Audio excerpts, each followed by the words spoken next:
Harrison and Victor Correa, and I can see the distinctive yellow and blue helmet of Correa at the wheel, so he will be starting. The former Euro Formula Open racer, also a former competitor in the British Formula Ford Championship, now alongside his racing commitments, training to be a lawyer. The big question is, though, whether or not Harrison and Correa can do the full 60 minutes without the need to refuel the car. Third on the grid then is going to be Jamie Patterson and Alex Capadia, who looked like they had the race won earlier on. The pit lane speeding infringement for Jamie Patterson meant he had a drive-through penalty on the penultimate lap of the race and came home to finish third. It is the white-helmeted Jamie Patterson who will be starting.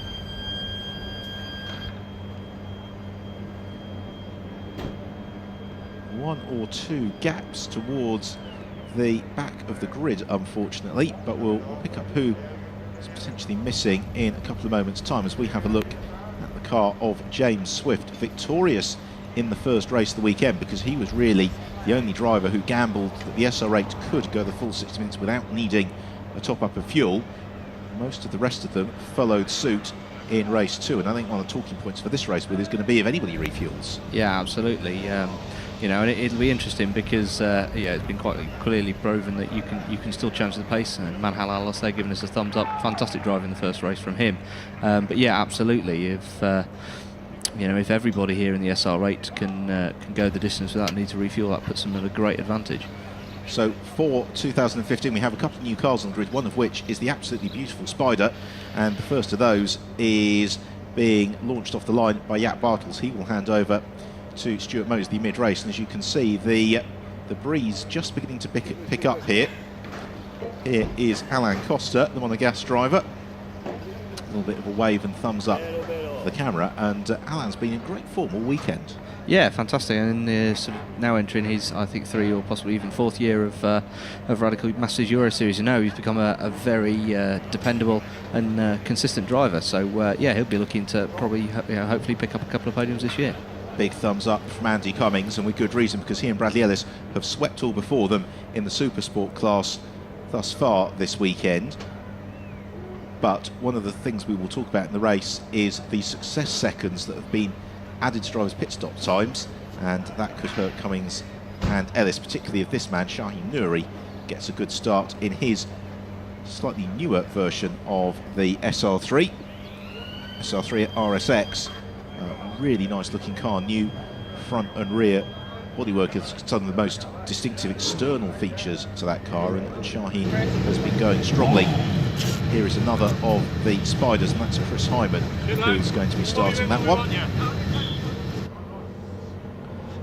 Last couple of handshakes as the grid is cleared, and the drivers will then be told to start their engines, which they are now, and then they'll be off on their final green flag lap before we get underway with a rolling start.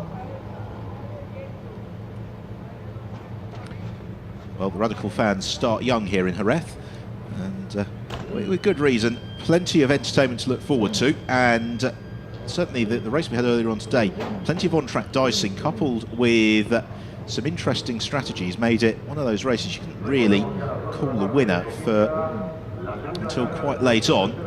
I'm sure this one will be no different as the way they go on the green flag formation lap. So it's Woodward and Correa who lead off the line. Then it is Jamie Patterson and James Swift on row 2. Matt Harrison, Jaap Bartels row 3 from Alain Costa and Andy Cummings. Then Shaheen Nouri and Chris Hyman, Philippe Muffat and Pierre Schroeder on the 6th row of the grid.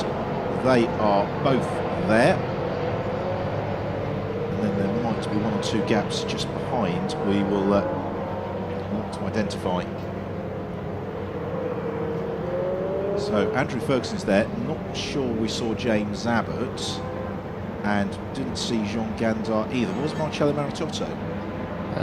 Yes, I think Marcello. It was Gandar just passed through the there he is indeed. That's Gandar. Yeah, that's Jean Gandar. So that is good to see. So for Jeremy Ferguson, the risk of wishing to start an international instant, this is almost a home race for him because he lives in Gibraltar.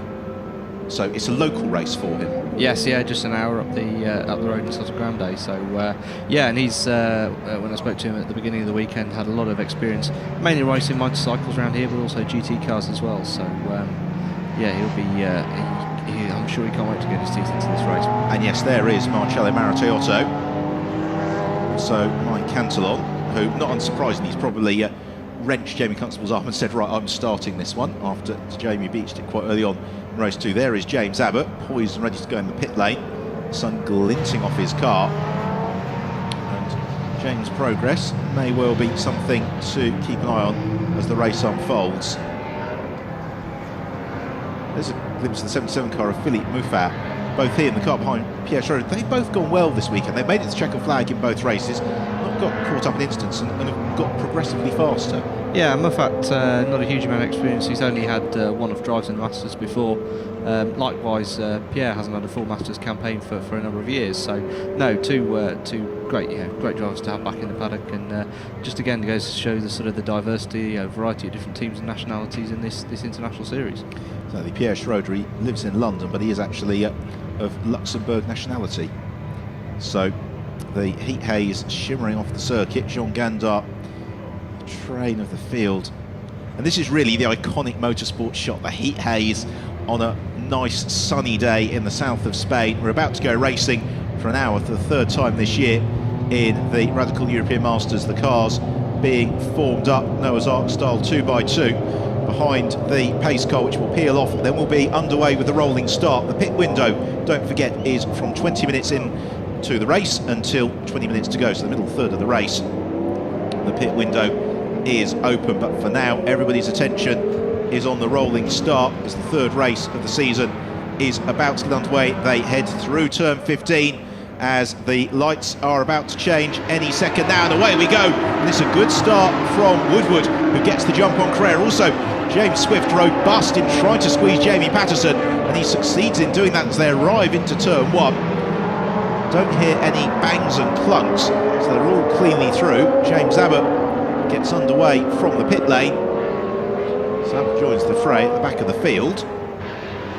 Carrera's through already, so he must have made that outside line around. Oh, it's a very robust defence there from Andy Cummins as well. Yeah, I think that will be a slightly non-chuffed Shaheen Nouri, as in fact that, although it's Mike Cantillon we're told was starting, that looks very much like Jamie Constable's helmet, as Alos runs a little bit wide and goes wheel to wheel with Jamie Patterson for 4th place down the hill into the braking zone for turn 6. Alos was demoted, he looks to fight back, launches into the hairpin, somehow gets the car hooked up and stopped, so it is Victor Carrera who leads the way. It's James Swift in 2nd place, 3rd is Terence Wood with 4th, Mal Howells 5th, Jamie Patterson in 6th, it's Alan Costa 7th, Chris Hyman 8th is Jack Bartels, 9th lead Supersport class Shaheen Nouri, and there is Marcello Marattiotto trying to find a way past Jamie Constable. Oh, and Andy Cummins gets it all wrong and goes in the gravel trap. He should rejoin from there. And the driver who won both of the Supersport races thus far this weekend has been a big spin, struggling to engage gear as well. Jack Bartels slips to the inside of Chris Hyman. Yeah, the gravel traps are incredibly deep, so he was pretty lucky there to regain control and get it pointing back in the right direction. But obviously, to the cost of quite a few good places, he will have slipped to the back of the field now. Now we talked about the success seconds earlier on, and it's actually Andy Cummins. There he is. He's back under propulsion, who's got an additional 40 seconds of success time in the pits. Let's have another look at it. And the grip just went away from him. He was pushing a little bit too hard coming out of turn 7. And as you say, Will, very lucky not to get comprehensively beached. Andy Cummins getting himself back up to speed. I suspect that his co-driver Bradley Ellis will have offered some words of encouragement over the radio as Victor Carrera leads the way and is trying to break clear of James Swift. Then it's Terence Woodward, Jamie Patterson, Manhal Alos, Alan Costa, Jack Bartels and Chris Hyman. Shaheen Nouri leads the Supersport class. Probably the closest battle in the race behind is Marcello Marattiotto in pursuit of Andrew Ferguson. So it's Andrew who starts this one, and he's got Marattiotto right up behind him. Then we've got Philippe Muffat, who's decided this looks like fun. He's looking to join in. Oh, is that a problem for Marattiotto, who just moves to the inside of the road? Now, is that defence or a very, very well signposted lunge?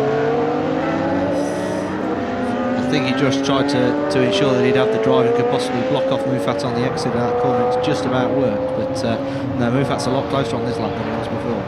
There is Philippe Muffat, the 53-year-old Frenchman. As now Maritotto makes the move to the inside of Andrew Ferguson, overcooks it, runs out wide. Andrew says, well, that will do very nicely, thank you very much. And this is the Maritotto we've come to know and love. He never is a driver who thinks he can't overtake any given corner. No, of course, and this is a circuit that will be fantastic in an SR3, although there's obviously a bit of a horsepower deficit to the bigger V8 cars. It's fantastically well balanced, and the sequences of high-speed corners will really suit the SR3 RSX down to the ground. And basically Maritotto is trying his chancing his arm at every single corner. Philippe Muffat doesn't know which way to turn, nor does Andrew Ferguson. And Maritotto may lose out to Muffat here on the sprint along the start and finish straight, because the V8 cars are just that bit more powerful. They're about to be joined as well by James Abbott, so that is going to become a very tasty four-way scrap. Yeah, that's right. And Ferguson's got the upper hand at the moment, making that RXC Spider as wide as he can. Maritotto just having another look there, and indeed he has got the line again. Well, the pair of them, I'm sure, are thoroughly enjoying themselves, particularly as Maritotto didn't really get a chance to drive in the second race of the weekend. Marco Ciancetti and Jamie Constable having a coming together into turn one. The car was craned back to the garage, and they decided to fire out and rejoin the race, which was against the rules, and they were probably black flagged. Meanwhile, here is the battle for sixth position between the black car of Alain Costa, then the white car predominantly of Jack Bartels, the red machine of Chris Hyman, as well, is part of this scrap as they work through turn 8 now. Two Spiders hustling the SR8 of Costa. And Jack Bartels has gone really well this weekend, because he's been a stalwart radical competitor for several years, but he seems to have adapted very quickly to the characteristics of the Spider, and seems to have got it working just as he wants. Yeah, certainly of all the teams that switched over to the Spider for this first round, he's really got to grips with the car and the nuances of it. It's a very different weight distribution in the car, much more centrally weight distributed than the SR8. So yeah, he and Stuart, of course, Stuart Mosley, has got a wealth of experience in all radical models, including the SR9 at Le Mans. So they really seem to have sort of got the ground running really with that car. So here is the race leader, Victor Crea, who's almost 5 seconds clear of James Swift. It's a further 3 or so seconds back to Terence Wood in third, Jamie Patterson in fourth, Manhal Alos in fifth, and that top 5 really quite well dispersed. Then there's the fight between Costa, Bartels and Hyman for 6th, 7th and 8th. Shahin Nouri just adrift of that, clear of Jamie Constable, who completes the top 10. Then we've got Ferguson, Abbott, Maritotto and Muffat battle just behind. But yeah, so this is not dissimilar to what we saw at the start of race 1 with Crea making good his escape, but Swift, as we know, can do the full distance on one tank of fuel, as he so successfully did in race 1 yesterday. And will it now be a case for the orange car to roll the dice and see if they can do the same? Well, the success seconds here could be a factor, because Harrison and Crea have got 30 seconds worth of success seconds anyway. It's 25 seconds for James Swift, and that means really Crea and Harrison, for any hope for decent results here, they've got to roll the dice. At the same time, they might also take the view it's too long a shot, we'll refuel anyway and lose our success seconds when we head to Dijon.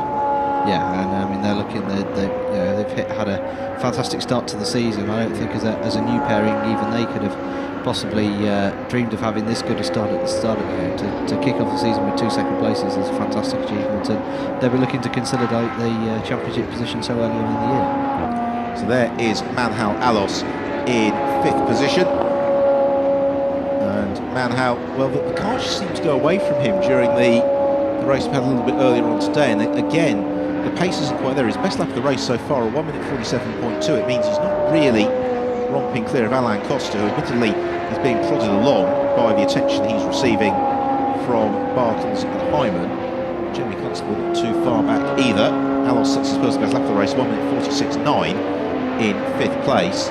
He's a little bit quicker actually than the group behind on that occasion, as they've just slowed themselves down, doing battle with each other. Yeah, meanwhile this battle continues to rage over 6th position between Costa, Bartels and Hyman, and I can see this going all the way to the pit stops. But once we do get to the pit stops, well, we know that we've got very quick drivers in the shape. Alex Morton taking over from Chris Hyman, Stuart Mosley to take over from Jack Bartels, and shortly after the first race, saw Chris Hunt and Alex Mortimer deepen conference in the Circuit Cafe, suggesting that they were potentially going to try something a little bit different for this race in terms of direction with the setup or race strategy. Here is our race leader, Victor Correa, and Correa, the 2013 Radical European Masters champion, making the transition out of Formula 3 cars, the Euro Formula Open, to sports cars with aplomb. But really here, the key is going to be Correa's consistency and also his aggression as well, because I think there's the concern that maybe he's just going to push the car a little bit too hard to make that fuel economy run viable. But given that he's not really romping away from James Swift, he's only 8 seconds clear at the end of lap 5, it's just he's maybe just got a little bit left in hand. Yeah, and I think he's now, having had 2 races already, he should be able to pretty accurately gauge where the pace is to sort of make it consistent, and he'll know what he now gets a good idea of what everybody else is capable of as well. So the team will be in good radio contact with him, and as you say, he's sort of levelled up his lap times now. He's been pretty consistent, and certainly he's not pulling away with the same rate that he was in race 2. Meanwhile, we have got a good battle coming together for 3rd place, because Terence Woodward coming under all sorts of pressure now from Jamie Patterson, and Patterson in the all-black number 4 car, winding up to maybe take a run at Terence Woodward. Probably not down the back straight. He's not quite close enough to Woodward unless he really feels a little bit bold on the brakes. And he looks to the inside, sees a gap that rapidly closes, moving across his bows, and Terence Woodward having absolutely none of that from Jamie Patterson. Get back in your box, Jamie. And the problem is, as the pair of them fight with each other, it's going to allow Correa and Swift to really move clear at the front of the field, given that both these cars have got fairly substantial success seconds, as Woodward again defending from Patterson, forcing Patterson out towards the curves. Nothing untoward in that, just robust defence from Terence Woodward, sticking to the racing line and making Jamie Patterson do all the hard work. And that's really the key for Woodward, is not to drive with his mirrors, just do what he would do normally. We've got a couple of cars in the pits, and that is James Abbott is one of them. I think Marcello Maratiotto is possibly the other. It's a real pity for both of those entries. Out of the final turn and across the line to complete lap 6, this fight for 3rd. It's always a slightly sad sight seeing forlorn racing cars being pushed into the garages mid-race. Disappointed drivers too, who would have wanted to end the weekend on a high. Woodward nice and smooth with his steering inputs. Jamie Patterson maybe just being that little bit more aggressive. And again, these are 2 cars that will have not dissimilar race strategies. There's a problem for Alain Costa, and he's still in the cockpit. Don't see what happened there. Now we will. That's a most strange moment for Costa. So I'm hopeful that it might just be something. He may have accidentally snagged the kill switch, and he could just fire the car back up and rejoin the action. That's right. Sorry? So we picked up the action here again, and as you said, Patterson just looks a little bit more ragged there, and the car's moving around, and that's not going to do him any favours at all as the race goes into the second half. I think the thing here, Will, is though both of these cars are going to have not dissimilar strategies, because Woodward will hand over to Kaiser and Patterson will hand over to Capaldi, both quite early in the pit window. Jamie Patterson trying every which way, isn't he? And well, you can tell that Jamie is itching to have a go, but Terence also is not going to be afraid to shut the door.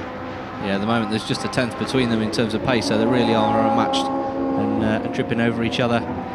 Jamie's just again looking to the inside now. Can he hold it on the brakes? No. It's another corner frustrated. It suggests to me that possibly Jamie is just a little bit race rusty, because if you talk to the driving instructors, they'll say you don't want to do is show your hand in each and every corner, because then you're not going to catch your rival by surprise. You're better off biding your time, waiting for the perfect moment, and then sneaking through. If you look to the inside at every heavy braking zone, Terence Woodward will know that that's what Jamie Patterson's thinking about doing. Yep. Oh, when the safety car is out, and we saw at the back of the shot a few moments ago the stranded car of Alain Costa, there it is, and that needs recovery, and therefore the safety car comes out. bunching the field up just as we head towards the opening of the pit window. And what that's really going to do, Will, is all of the work from the likes of Victor Correa to unwind as many of those success seconds as possible is all undone. Is all completely undone. That's right. So having already carved out a nearly 11-second advantage, that's just going to be swept away in a single lap. So this is perfect for Swift, and again, obviously Woodward carrying a lot of success seconds from that first race. So yeah, it's great news for Jamie Patterson in many ways. Although he's still chasing around the back of Terrence, he knows that he's got a bit of an advantage with the success seconds. The driver this could really benefit is Manhal Alos in 5th position, because he's just got 10 seconds of additional time in the pits, and with the field all nicely bunched, that could leave him in quite a good position to try and defend in the latter stage of the race. Well, at the moment, broadly speaking, their current on-track positions sort of are the reverse of the number of success seconds they have. So, this is going to be very, very interesting. In the meantime, Jean Gandar has been just dropped into the middle of the battle for the lead between Victor Correa and James Swift, which is, for fans of Victor Correa, absolutely brilliant news, because he's going to potentially have that clear run. There is Alain Costa walking back to the pits.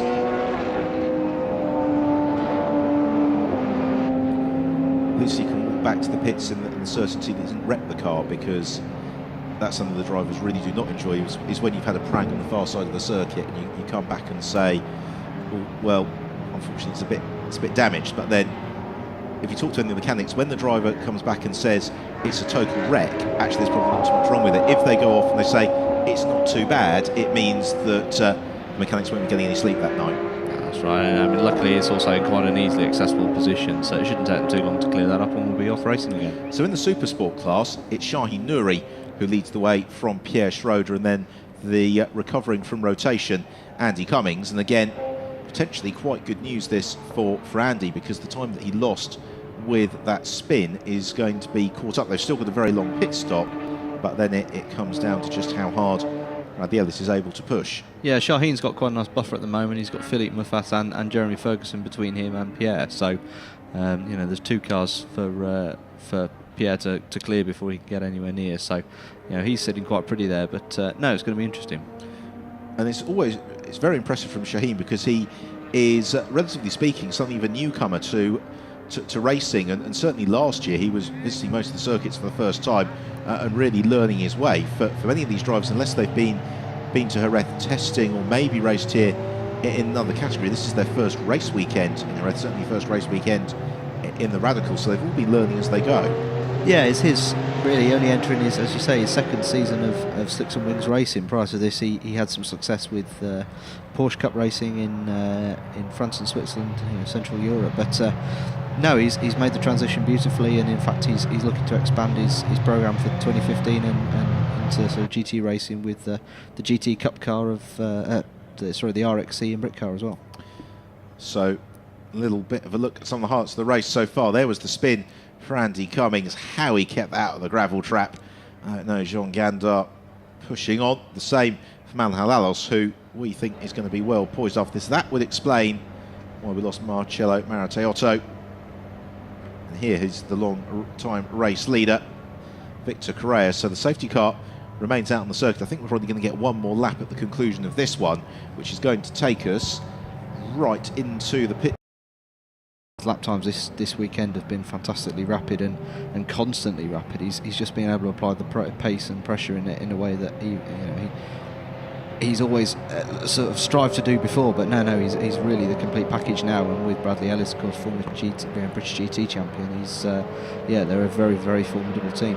And this is now a good opportunity for Andy Cummings to maybe nip ahead of Pierre Schroeder to move second in the Supersport class. Pierre, a fascinating racing history actually, because I always have the utmost admiration for any driver who has on their racing CV Euroboss, because if you've not come across Euroboss before, it's a pan-European series essentially for old Formula 1 cars, Formula 3000s and Indy cars, and Pierre used to race in that in the 1997 Spec Benetton, as raced in period by Jean Alesi and Gerhard Berger, and those are not easy cars to tape. No, that's completely right. That's he's sort of a familiar face down at Ascari Race Resort, which is just a few hundred kilometres from us here in Jerez, and there's a big contingency, a big community of Radical racers there, and he's been a long time with Radicals, so no, great to have him back. I can remember back in 2010 in the Works SR8 as well. He was a very, very popular and successful driver then. So Pierre Schroeder making his return to Radical competition. He also was very successful racing in the United States Ferrari Challenge as well for several seasons. The driver of the blue 58 car, Pierre Schroeder. Hopefully we will have the retraction of the safety car this time around, but around 2/3 of the way around the lap, so possibly not. The lights continue to flash on the safety car. So if you have just joined us, we're 1/3 of the way through the third race of the season in the Radical European Masters, which is going to bring to a close the opening round of the campaign here in Jerez. It's Victor Correa who has led the way since turn 2. He is clear of in second place James Swift, third is Terence Woodward, fourth Jamie Patterson, fifth Manhal Alos. Shahi Nouri leads the Supersport class. The driver change window is open, the lights are out in the safety car, and we are about to go racing once more in Jerez. And it's Correa who is so slow through that final hairpin. He's just going to absolutely nail the throttle with his right foot, and Manhal Alos possibly giving away a couple of places there. Don't quite understand that, but we get racing again, and James Swift and Terence would have to be very careful about which point they pass John Gandar. So Woodward leaps up into second position, moves clear of James Swift. That may come under a little bit of an investigation. In fourth place then remains Jamie Patterson, and then in fifth is Jaap Bartels. In fact, James Swift immediately moves back past Terence Woodward, which to me suggests Woodward got the call on the radio saying that was maybe a bit premature. Yeah, that's right. Anybody who would have been in the driver's briefing will have been reminded that the start-finish points and the safety car restart are not actually in the same place at this circuit. So he may have bolted slightly too early there. I'm sure Brian Poulter, the race director, will be looking at that very closely. But we've now got a super scrap for third, because Jamie Patterson, Jaap Bartels and Manhal Alos all in a train behind. Then we've got the good scrap between Chris Hyman and Jamie Constable as Alos looks to the inside of Jaap Bartels. There was never a gap there, Manhal. And so Jamie Patterson to the inside of Terence Woodward. All of this, as we rather thought might be the case, is good news for Victor Correa, because I suspect he will stay out for a good 15 minutes or so towards the back end of the driver change window. Meanwhile, we might well be seeing Terence Woodward and Jamie Patterson coming in at the end of this lap, possibly as well Jaap Bartels, because they've all got slightly quicker co-drivers to pass on to. Yeah, notice on our timing screen saying the overtaking at the restart is under investigation, cars to be identified. Well, we can help Brian Poulter here and say it was the Radical that was involved. Yeah, so as you've just noticed, obviously Correa at the moment is sitting with an... Oh, and indeed, we're straight into the pit stops already. Yeah, so Correa's broken clear, as we thought will, but then in have come Jamie Patterson, Terence Woodward, and also Manhal Alos. So it's going to be the black number 4 car Patterson. That's Alex Capaldi will take over from him. Woodward hands over to Ross Kaiser, and Manhal Alos, who is not being refuelled this time around, unlike the previous 2 races, will no, stay well, I put. noted Patterson and Capello are taking fuel on, so yeah, absolutely. So looking very good for Manhal right now. Now that is interesting, isn't it? That Capaldi is taking on fuel. I just wonder whether he thinks actually, with a second to lap, if he knows he can push the car, that might be a worthwhile gamble. Yeah, that's right, and particularly if he can push the guys in front of him who are running without you. They know that they're going to be light on fuel. They're maybe going to have to take chances that they don't want to, or alternatively meter back at the end of the race. So yeah, this is going to be a really thrilling battle to the flag. Also got the change on between Andy Cummings and Bradley Ellis. There is Manhal Alos, who has done the numbers. He thinks he can go the distance, and this is really fascinating in terms of the different strategies about, is it beneficial to push the car really, really hard with a top up of fuel, or to do that fuel economy run. So far we've seen the fuel economy run strategy working out, but maybe this third race of the weekend it'll be a slightly different view. Yeah, as you see Manhal rejoining the circuit, and yeah, so he's come back out quite a long way down the field, but of course when the driver's out of position it's going to take a couple of laps for us just to... But crucially, Manhal has dropped or has jumped rather, Ross Kaiser and Alex Capadia through those pit stops. So that's the real key, I think, is that Alos has gained the places as we surmised he might. He was always going to be poised with the shortest pit stop because he'd got fewer success seconds to be able to jump some cars in the pits. As we've got the stop and go penalty for car 29 for a driver change outside the pit window. Samara Giotto and Marco Cenchetti switching around, but I think given their problems, another stop and go penalty probably is of slightly lower concern. So the question is now, how much ground can Victor Crea make? In the meantime, Shaheen Nouri is in the pits, but out of the car. Meanwhile, Chris Hyman hands over to Alex Mortimer. No, in fact, no, Nouri is in the car. My mistake, he was just a little bit obscured by the shade. Also, Jean Gandar peels in as well. Jean, one of several drivers who I think qualifies for the Fangio Trophy for the competitors you've got, Will, who are in the second flush of youth. Yeah, that's right. So for the slightly more senior drivers on the podium, we run the Fangio Trophy. So this was a concept originally that was set off in the SL1 Cup, the first rung on the ladder for Radical Racing in the UK, which was for drivers of 40 years and over, which of course was the same age that Fangio was when he won his first world title. So yeah, it's for drivers of 50 years and over, and driver pairings of a combined age as well. It's over a certain over a certain age as well. So they're all young at heart, though. That's the important thing, and we just want to make sure that that's clarified and understood, as we have the door of the country box beaten down later on in the season. So the gap between Victor Crea and James Swift is out to 6.6 seconds. There is Swift. He's currently in second position. Victor Crea is our race leader. The pair of them are yet to make their pit stop. In third place, also yet to make his pit stop, is Jaap Bartels in the first of the Spider cars. And the way that Jaap and Stuart have gone about, Stuart Mosley, Jaap Bartels co-driver, have gone about this weekend with is really impressive, because each time they've gone out, they seem to have got that car just working a little bit more to their liking. Yeah, that's right. And you know, particularly in the latter half of the race a little bit earlier on today, Stuart found he was having to put some pretty robust defence in as well to keep that, you know, from the start of the race, off the start, and then Bartels again later in the race. You know, they're really having to defend hard, not only you know, set their own race pace. So the gap between Crea and Swift continues to extend. The gap between Swift and Bartels also moves out. In fourth place is Jamie Constable. Fifth is Jeremy Ferguson. Sixth is Pierre Schroeder. Seventh is Philippe Moufat, because they have not made their pit stops. And it's really going to be over the next couple of laps that we get an understanding of some of the gaps that have opened up as a result of those pit stops. Right, here we go. So of those that have pitted, Alex Mortimer is the first to have emerged. He's 4.8 seconds clear of Manhal Alos. Alos in turn has 10 seconds over Ross Kaiser. There's a couple of seconds Shaheen Nouri. And crucially, Alex Capadia has got the better part of 50 seconds that he needs to chase down to Alex Mortimer, who is essentially the leader of the race of those that have pitted.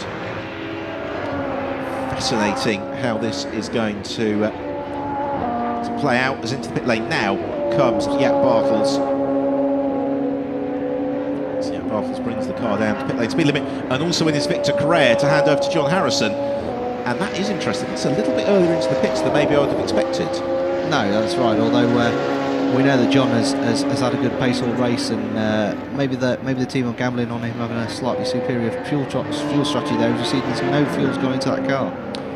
No, and of course no fuel into the Spiders, because their fuel tanks are more than sufficient to get them through the race duration. I expect that could also be John Harrison just really knowing they've got so many success seconds, wanting as much seat time as possible to conclude the weekend. So Pierre Schroeder is in. So essentially these cars that are static in the pits are, for want of a better word, racing cars that are currently circulating. And so we'll be getting a very good sense of the order as we hit half race distance. And I think that also what's interesting here is the teams making the call, get the pit stop done reasonably early, as Stuart Mosley emerges from the pits well ahead of John Harrison. So the success seconds are going to give us a really quite fascinating second half of this race, because we're going to have a very different order, Will, to the one that we've seen in the opening 2 races of the weekend. Yeah, that's right, because the driver's now carrying the maximum number of success seconds. So you carry it for up to 2 races.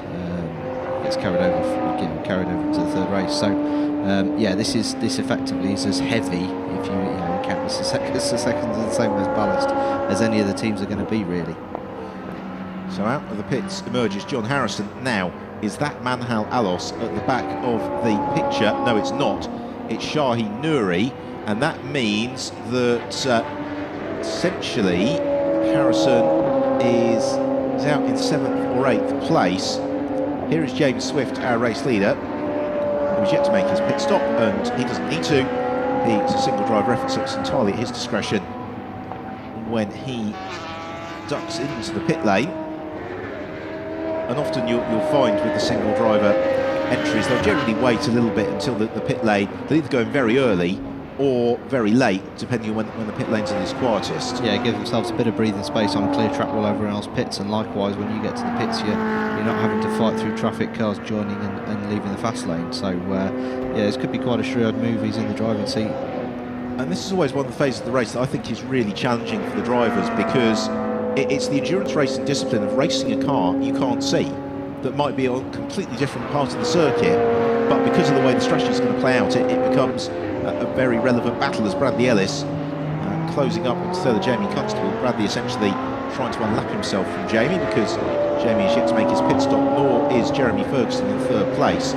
So of those that have pitted, it is, I think, Stuart Mosley who is the most eminent of them. Indeed it is. So Stuart Mosley, those that have made their pit stops, is at the front of the queue, and he is 7.5 seconds clear of Alex Mortimer, who's been caught by Manhal Alos.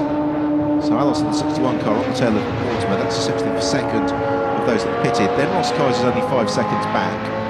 John Harrison 2.6 seconds back from that, as we follow the progress of Philippe Moufat. So we are in for a real treat here, because the cars that weren't overburdened with success seconds have got every opportunity to challenge for the victory. Yeah, those leading cars just need to be a bit patient at this stage in the race, and not get too over petulant and start worrying about positions at the moment. Just wait for the race to settle down and then see where the land lies. It's very easy, as you say, to start chasing a car which you think will be the one that you need to be chasing, and then find out in fact that the grid order's shaking things up. So it's just a bit of patience and discretion here. So Stuart Mosley in 4th position, but he is the preeminent of those that have pitted. Meanwhile, Mike Cantillon about to take over from Jamie Constable. Also, the Fergusons are going to be switching around. So we understand that it is Andrew will take over from Jeremy. The foam insert going in for Cantillon, whose helmet looks very much like a glass of quite a famous beverage, as he gets strapped in and readies himself to get on his way. James Swift still in a reasonably well poised here. He's got 25 seconds of success seconds, and that's going to bring him out probably into about 6th position by the time it's all worked itself through. I think the one gamble that probably hasn't worked out is the one for Alex Capadia, because the extra fuel hasn't really played itself into him being able to push just yet.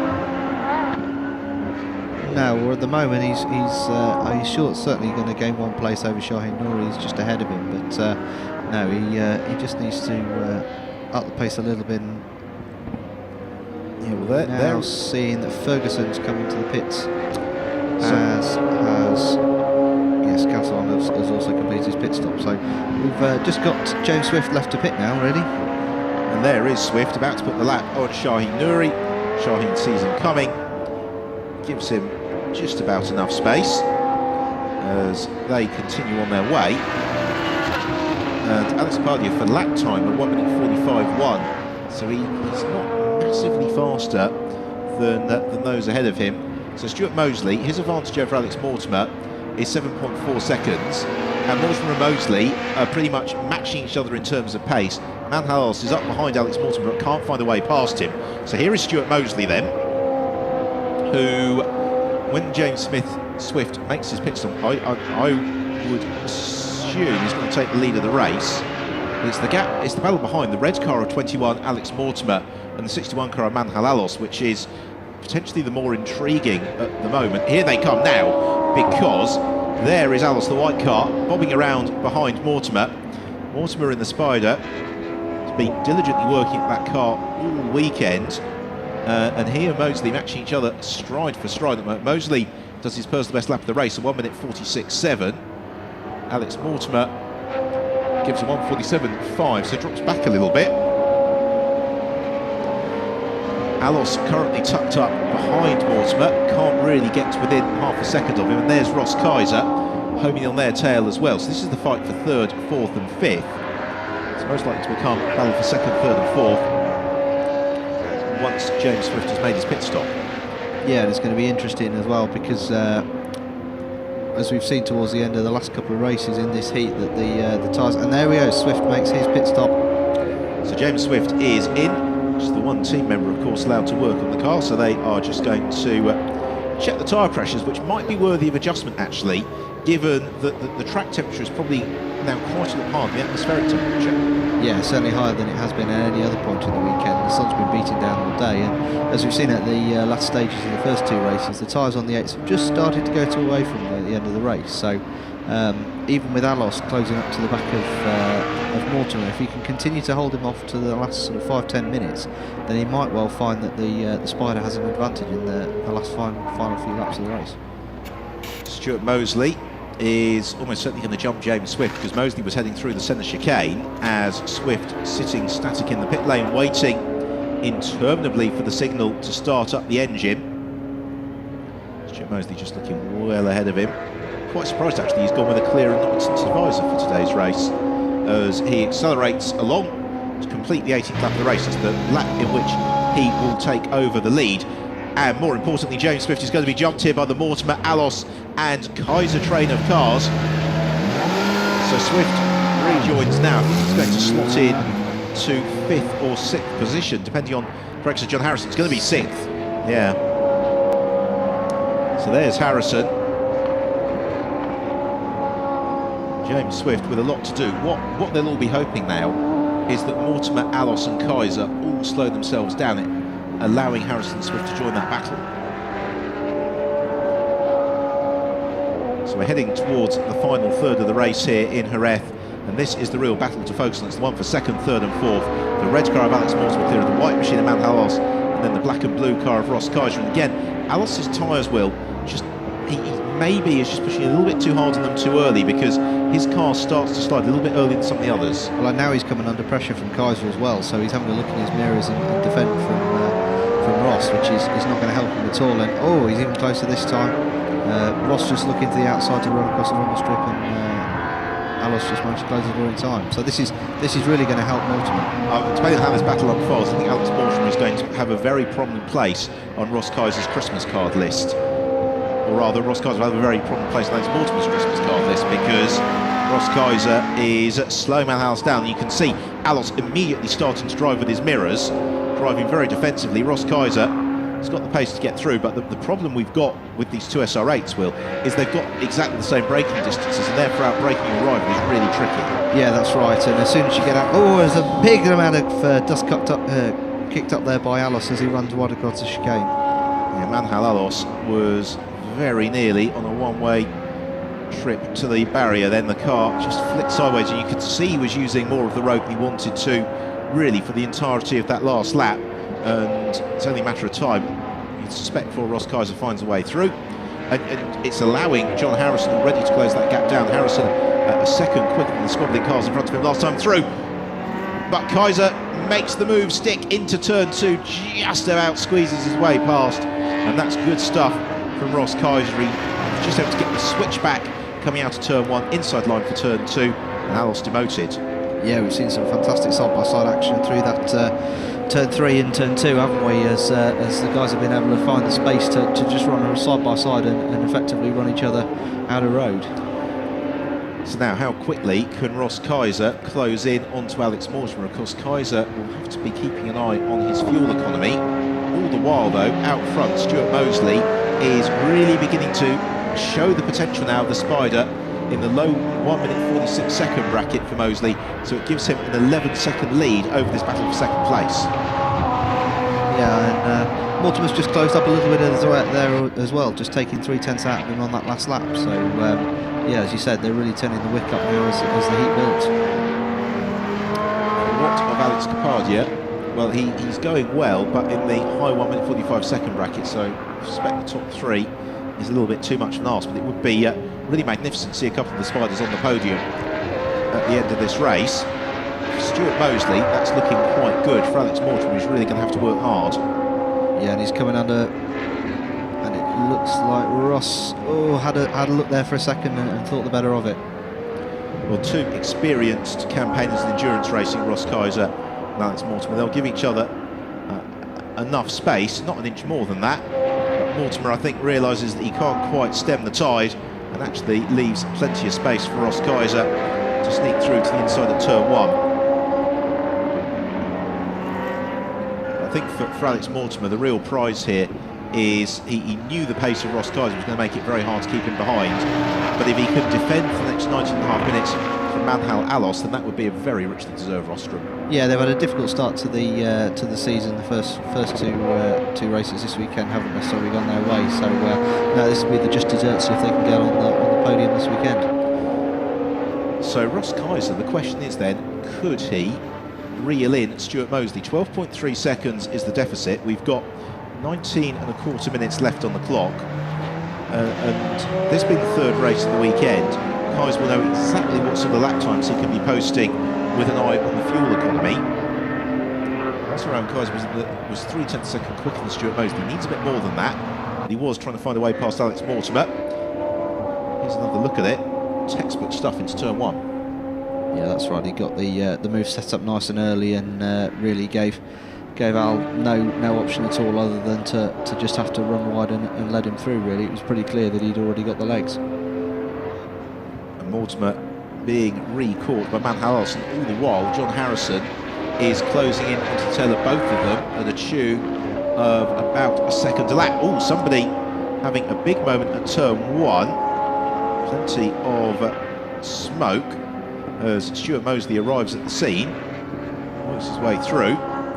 Mosley's advantage over Ross Kaiser is down by 2/10 seconds. It's still 12.2 seconds.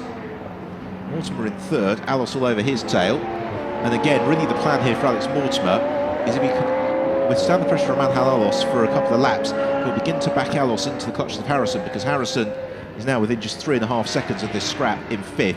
Sixth is James Swift. Seventh is Alex Kapadia. 8th is Mike Cantle, and 9th, leading the Supersport class, is Shaheen Nouri. 10th is Andrew Ferguson. 11th is Bradley Ellis. 2nd in the Supersport class from 12th, Pierre Schroeder.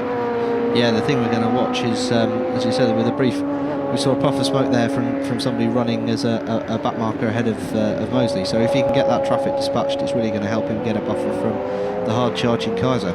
And Ross Kaiser was half a second quicker than Stuart Mosley through sector one. But really, Ross needs a little bit more than that. I would suggest it's about 1.5 seconds a lap that he needs. Potentially Jean Gandar it was who had that moment at turn one. Jean circulating in 14th at the moment.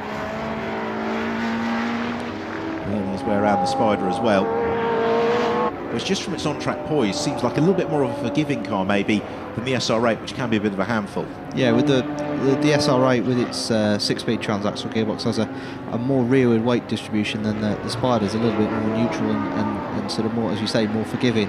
And of course you've got a physically bigger car in the Spider, so there's a bigger aerodynamic area, bigger tyre contact patch as well. So there's a lot more grip there than sort of obviously with 10 years of development with the SR8 that was launched all the way back in 2005.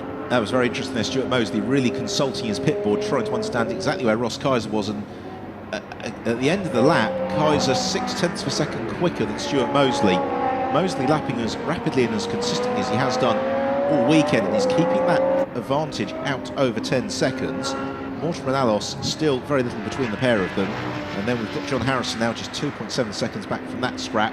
In 6th, James Swift a little bit lonely, some 7 seconds adrift of Harrison. Lance Capardia closing in onto the tail of Swift in 7th by 2 seconds lap, so he may chase that down between now and the flag. So Ross Kaiser, generally a little bit stronger than Mosley through sector 1. That time around only by a couple of tenths of a second. Picks up the throttle nice and cleanly. Yeah, you can tell from the engine note rising and falling there that he's been very sort of careful and measured with his throttle inputs to minimise wheel spin and obviously make the best use of the fuel that he's got. And it's probably quite frustrating for Ross Kaiser because really he'd like to be able to push. The problem is if they had spent that additional 30 seconds in the pits, then they'd be 40 seconds back from the lead and would have no chance of reeling in Stuart Mosley. So here is Mosley, the race leader, coming to the end of his 23rd lap. Turns through the hairpin. A little bit of a correction mid-apex.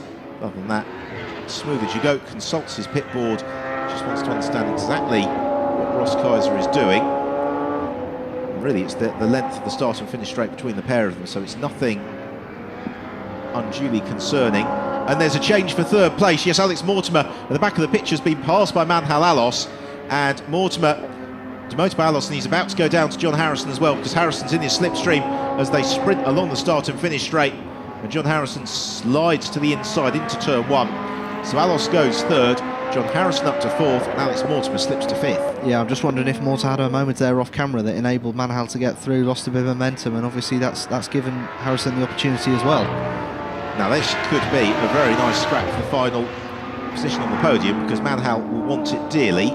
John Harrison would likewise very much like to be leaving Jerez with 3 rostrums from 3 races. Yeah, that'd really do great wonders for his and Victor's championship standing. So yeah, it's game on. Yeah, still, what price Mortimer on the rostrum, given that Harrison and Alos have both been known to be pretty hardy scrappers when they need to be. At the moment, Harrison's got to close the gap down. Here's another look then at John Harrison finding his way past Alex Mortimer, and again Alex's experience showing he knows he didn't have the pace or the track position to defend from Harrison, so he didn't do anything silly and gave Harrison the space that he needed.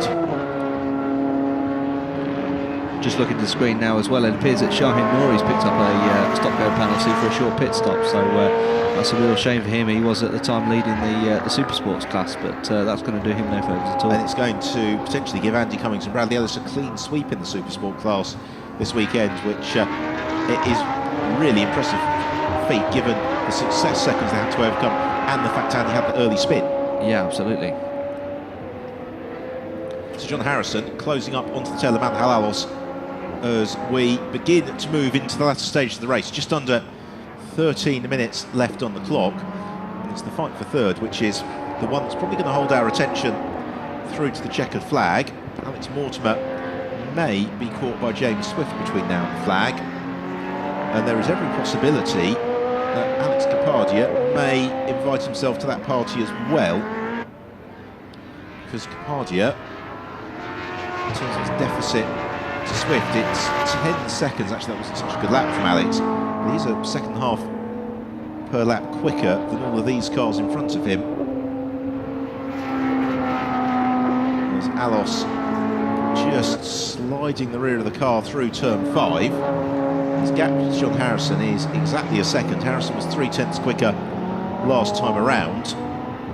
That goes out a little bit, and the challenge here for Harrison is going to be to not get mesmerised behind the rear spoiler of Manhal and just starting to repeat what Alos is doing. No, that's right. There's one mistake by Alos, and he's following him straight into the gravel. So no, and as you say, it's very, very tempting once you get into that dirty air, the hole that's created by the air, the aero right behind, and you get in the tow. It's very tempting to just follow in that as late as you can and make the late dive. But if it's unsighted and you're not necessarily sure what the guy in front's doing, then it's very easy to get caught out, as we've seen in the past. And you've just got to keep that mental agility as well, to be always thinking of doing something different. So across the line comes Stuart Mosley, and this has been a really magnificent performance from Mosley and Bartels. They've managed this race to perfection, and Stuart Mosley now doing a very nice job of controlling the gap to Ross Kaiser. Kaiser trying to catch him as best he can, but it's just clear from the poise of that car that Kaiser is constrained by knowing that fuel economy is there in the back of his mind. Yeah, absolutely. his throttle responses and the way that he's braking. He's been very careful to keep the car as consistent and as smooth as possible, but it's ultimately a detriment to his pace. Third place, Alos and Harrison. That gap has halved as they came across the line, so that may well change as Ross Kaiser. He is using the throttle as little as he dares and is so progressive on the acceleration. He clearly knows that lapping in the 1 minute 46 second bracket and the high 45s, it is really about at the limit of what the car's going to let him do in terms of that fuel economy. Alos was still just ahead of John Harrison, but as they came down the back straight, they were just coming up onto the tail. I think Philippe Moufin to put a lap onto him.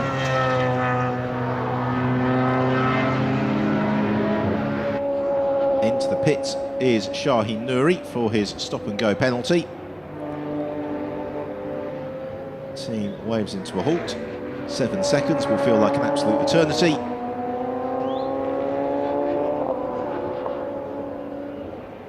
The laminated ping-pong bat is turned around and he's sent on his way as Nouri rejoins. I think he should still be ahead of Pierre Schroeder for second in the Supersport class. And he rejoins ahead of Jeremy Ferguson as well. So here we are with the battle for third position, and John Harrison noticeably closer this time and really hot on the collar of Manhal Alos. And we've been seeing it's selling Alos the dummy into turn 1 and then finding the space to the inside of turn 2, which has been very effective throughout the weekend so far.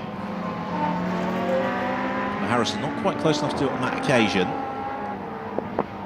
And this is where maybe the experience of Manhal Alos may start to come to bear here, because he does know all the tricks about maintaining track position, maintaining standing your ground in these radical cars, whereas Harrison, a little bit less experienced, will probably be being told on the radio by Victor Correa and the team, just need to maybe think about doing something a little bit different, catch Manhal unawares, and that's the best way to find your way past him.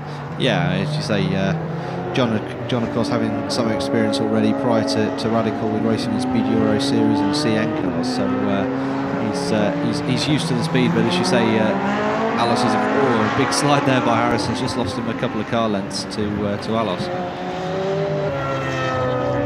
Dark memories of commentating on the 4-hour Speed Euro Series race a couple of years ago. Lovely cars. They just needed a few more of them. It's good to see that the drivers getting used to those sports prototypes, moving across to things like the Radical European Masters. It gives strength in depth of competition, and Harrison now just beginning to wind up the challenge on Manhal Alos. I just wonder as well, with the setup, we're seeing on the front nose cone of Alos's car, he's got 2 winglets, whereas Harrison's got just the one. Again, that might be contributing to Alos's higher tyre, whereas Harrison looks to the outside. Manhal Alos through the hairpin. Manhal giving room. Indeed he does. Harrison also realised he wasn't going to find a way around the outside, so has to set up for another move a little bit later on. All that squabbling means that Ross Kaiser is now robbed a good 10 seconds or so up the road, and with 7¼ minutes remaining, this is the fight for the final podium position. Just see a replay of that move again. Small lock up there by Harrison, and realised he already wasn't quite with enough pace to make that stick.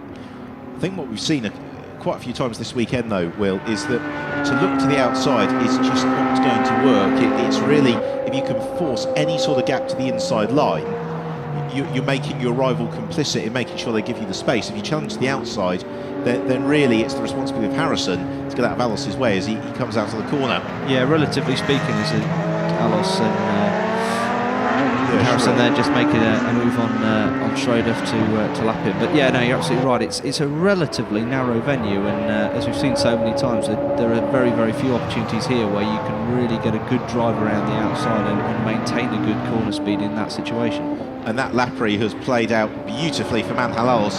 The gap goes out substantially to John Harrison. Harrison at the start of the lap was snapping on his heels. He's now really going to have to use most of the remaining time in this race to actually close the gap back down. In the meantime, James Swift is right underneath the rear wing of Alex Mortimer in the fight for 5th and 6th position.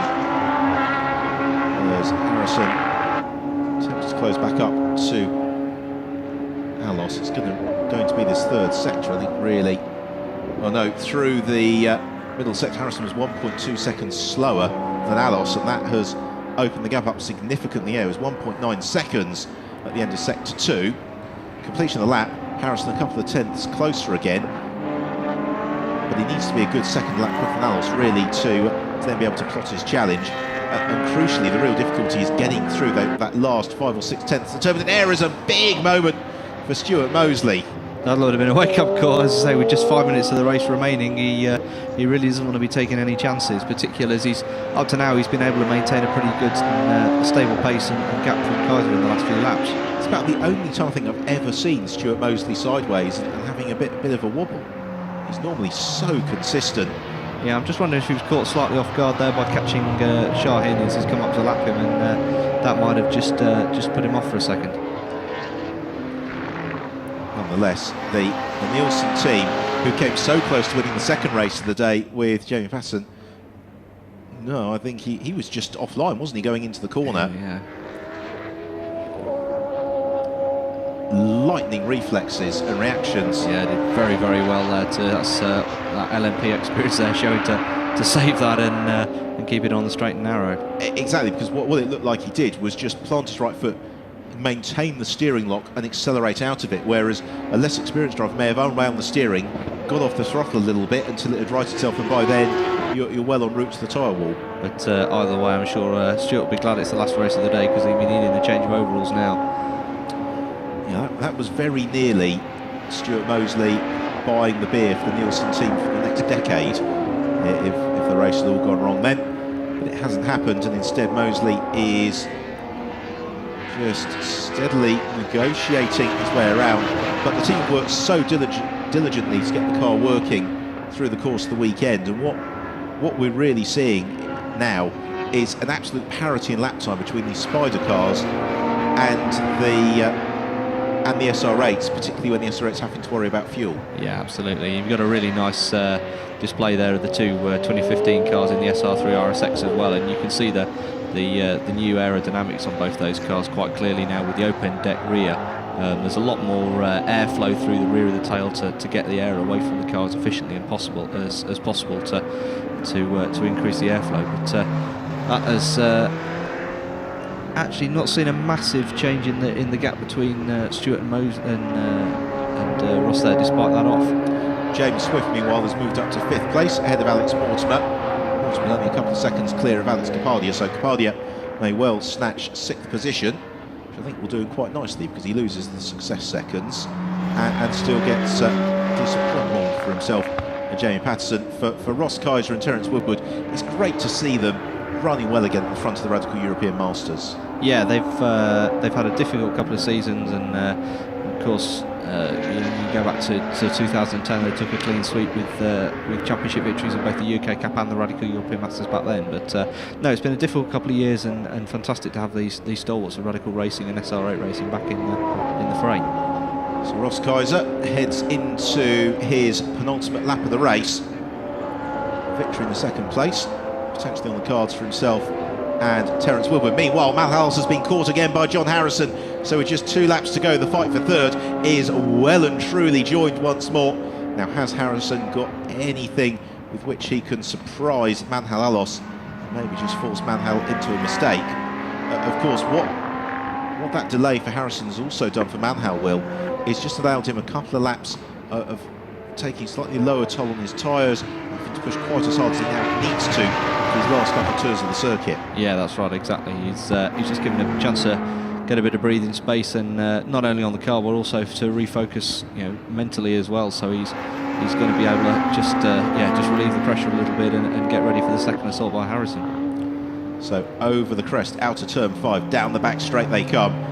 It is a gap of just 0.4 of a second between Alos and Harrison, and Harrison will know that Manhal will be prepared to defend any sort of a lunge. It really is Harrison just trying to maybe force a slight slide or something of that ilk from Manhal Alos, just giving him the opportunity to propel through. So about 6 kilometres of racetrack with which to try and overhaul the white machine of Manhal Alos. Stuart Mosley very shortly into his last lap, and it's through the tighter corners where Harrison is so much stronger. But I think the key, Will, is that Harrison doesn't overcommit to a speculative move into the final turn. No, absolutely. He's got to be patient and bide his time, and not try and make every single opportunity be an opportunity. He's got to wait and really spend 2 or 3 corners setting up the move that he really wants to make. And that, I think, is possibly the case, because Stuart Mosley is through into the final lap, so is Ross Kaiser. And Harrison, though, he's not quite close enough to Alos, and what Manhal's been doing really really well is to get the exit from the key corners absolutely as he should, and that makes it all the more challenging for Harrison. Yeah, that's right. And if he can make himself as wide as possible, and as you said, he's carried a very good, fluid, natural racing line here because of the sequence of corners. There aren't too many heavy braking areas here at Jerez. You know, there's multiple sequences of high and medium speed corners, which does make it incredibly difficult to overtake if you can carry the natural racing line. There isn't really any other option for a chasing car. But just looking to the inside there again, that's been quite popular. But no, he just doesn't seem to be quite close enough, does he? He needs to be a car length closer, doesn't he? But where he's been good is coming out of the centre chicane, and so maybe cast your mind back to Valentino Rossi and Sete Gibernau in the MotoGP. I think it was 2005, wasn't it, when they came together at the hairpin. Obviously, we hope they don't come together, but if you really want to force the issue on the last lap, you can. And Alos runs a little bit wide. He's using all the road and a little bit more as well as we head through this sequence of corners, turns 9 and 10. Here is our race leader, Stuart Mosley. He is going to give a maiden victory in the Radical European Masters to the new Spider. Congratulations to Stuart Mosley and Jaap Bartels. They win the 3rd round of the 2015 Radical European Masters. Shaheen Nouri across the line for 2nd place in the Supersport class. 2nd in the race overall goes to Ross Kaiser and Terence Woodward. And Harrison's gone missing. So Alos comes through in 3rd place, and John Harrison may have run out of fuel. Would you believe it? And he might struggle to make it to the line. Alos takes 3rd. 4th goes to James Swift. 5th is going to go to Alex Kapadia and Jamie Patterson. 6th place to Hyman and Mortimer. I think he has, hasn't he? And John, well, we knew they were going to be marginal, but would you believe it? John Harrison crawling along, wiggling around. He's trying to get anything he can to get that car moving. The checker flag is tantalisingly close. Come on, John. It's just a couple of metres. And it's uphill as well. But he breaks the timing beam. Just makes it through. And 7th place. Oh, heartbreak there. That, you know, really what could have been in those last couple of corners. But just goes to show just how marginal they've been all weekend. It really does. So Jaap Bartels and Stuart Mosley are our winners. And great stuff. That absolutely elated Jaap Bartels there, and so he should be. He's driven fantastically this weekend. He really has been. I think the way that it's come together for Bartels and Mosley shows that motorsport is about a lot more than just jumping in the car and going quickly. They have worked so diligently all the way through testing on Friday, through the 2 preceding races, to get that car running reliably and performing as they want it to. That's right, and from a new team as well. I mean, Nielsen Racing effectively have been brought together this year as a new concern, and they're a very youthful team, and no, it'll be fantastic to document their progress as we go through the season. And yeah, what a fantastic start to the year. So 2nd place for Terence Woodward and Ross Kaiser, 3rd to Manhal Alos, and I think we're going to have a very happy collection of drivers on the podium. And 3 excellent races this weekend, Will, and it sets us up beautifully for the championship year to come, because there's no single driver or combination who would say are the standout favourites. We'll just take a very quick check of the final results in a couple of seconds' time as Harrison's car comes to a halt. So Bartels and Mosley win the race from Woodward and Kaiser. Manhal Alos in 3rd, clear of James Swift. Jamie Patterson, Alex Kapadia in 5th, clear of Chris Hyman and Alex Mortimer. Then John Harrison and Victor Carrera in 7th. Andy Cummings and Bradley Ellis, a clean sweep of the Supersport class with Jamie Constable and Mike Cantillon. Then Shaheen Nouri 2nd in the Supersport class, 10th overall, ahead of Pierre Schroeder. and then Philippe Muffin. But yeah, championship wide open as we head to Dijon. Yeah, absolutely, and again another circuit that's not really featured on the Radical European Masters calendar for a good long time. In fact, 2009 was the last time that the championship visited Dijon. So very little experience for all of the current teams and drivers going there into that weekend. Again, it's really going to be a throw of the dice and see how it goes. Then we're on to Silverstone, and always a firm favourite for the European Masters competitors, and indeed they'll be racing there alongside Radical's SR1 Cup entry level series and the Radical Enduro Championship as well. Red Bull makes a welcome return to the championship in July before the longer break then over the summer, and we return to Monza, and then a fantastic finale at Yas Marina. So let's have a look then at the highlights of the race. And off the line, it was Terence Woodward who got the jump, as Marcello Maritotto and Andrew Ferguson were engaged in a super scrap. All the while, Jaap Bartels was diligently picking his way up through the order. So we headed towards the opening of the driver change window. Some great battles to be found elsewhere. Jamie Patterson and Terence Woodward. There it is. And then we had the safety car for Alain Costa, and with the lengthy safety car coming to a conclusion just as the driver change opened, it then left Victor Carrère out front doing what he could to break clear at the head of the field. James Swift again doing the no refuelling, and that was working out pretty well for him. He stayed out very, very deep into the driver change window. But once it had all shaken itself out, it was Stuart Mosley who found himself at the head of the field. Mosley without the success seconds, and thereafter there were some great battles to enjoy further through the pack as Ross Kaiser was able to just overhaul Manhals before chasing down Alex Mortimer. Kaiser into a solid second, having taken over from Terence Woodward, and then once Alice was able to find a way past Alex Mortimer, that gave him the final spot on the rostrum, although Alice was chased down by John Harrison late on. But it was a maiden victory for the new for 2015 Spider.